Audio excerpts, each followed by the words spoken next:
எல்லாருக்கும் வணக்கம். எல்லாரும் எப்படி இருக்கீங்க? இன்றைக்கி நாங்கள் எங்கே வந்திருக்கோம்னா, எங்களுடைய குலதெய்வமான குந்தியம்மன் கோவிலுக்கு தாங்க வந்திருக்கோம். அதனுடைய வீடியோ கிளிப்ஸ் தான் இப்போ நீங்கள் பார்க்க போகிறீங்க. வாங்க சேனலுக்குள்ளே போகலாம்.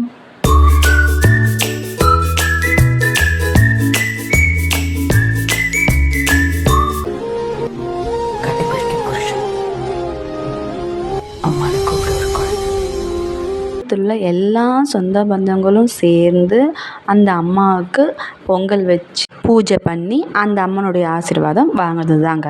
குலதெய்வம் சொல்கிறப்போ எனக்கு ஒரு விஷயம் ஞாபகம் வருது. அதை தான் உங்ககிட்ட ஷேர் பண்ணிக்கிறேன். லாஸ்ட் இயர் நடந்தது.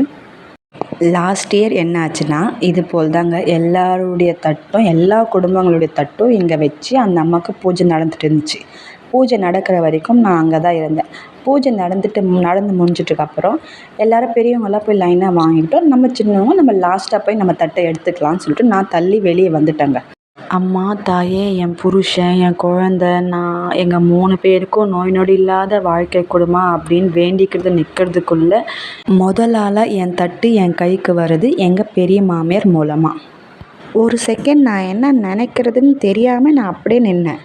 ஆனால் எங்கள் சின்ன மாமியார் சவி, நீ ரொம்ப லக்கி, உன் தட்டு லாஸ்ட் மருமகளாக இருக்கிற உனக்கு ஃபஸ்ட்டாக வந்துச்சு அப்படின்னு சொல்லி அவங்க சொன்னதுக்கப்புறம் தான் எனக்கு அதை புரிஞ்சிக்கவே முடிஞ்சிச்சு. இது ஒரு நல்ல விஷயம் நம்மளுக்கு நடந்திருக்கு, நம்மளுக்கு இந்த வருஷம் ஏதோ ஒரு நல்லது நடக்க போகுது அப்படின்னு நினச்சிட்டு நான் வந்தேன். அதே போல் அந்த வருஷம் எனக்கு ஒரு நல்ல விஷயம் நடந்துச்சுங்க. அது வேறு எதுவும் இல்லைங்க, நான் நல்லபடியாக எங்கள் வீட்டோடைய மேலே வீடு கட்டிட்டு போனது தாங்க சொல்கிறேன். ஆனால் இந்த வருஷம் என்ன நல்லது நடக்க போகுதுன்னு எனக்கு தெரியல. அது என்னவாக இருக்கணும் அடுத்த வருஷம் இதே போல் ஒரு வீடியோவில் நான் சொல்கிறேங்க. இது போல் இன்னும் இன்ட்ரெஸ்டிங்கான வீடியோவுடன் நான் உங்களை சந்திக்கும் வரை உங்களிடம் விடைபெறுவது உங்கள் சவி பிரதீபாய்.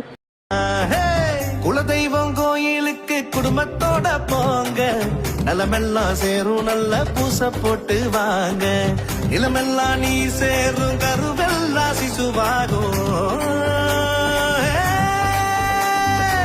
நிலமெல்லாம் நீர் சேரும் கருவெல்லாம் சிசுவாகும், விலையில்லா அன்புக்கு வித்தாக அது மாறும் குலதெய்வம்.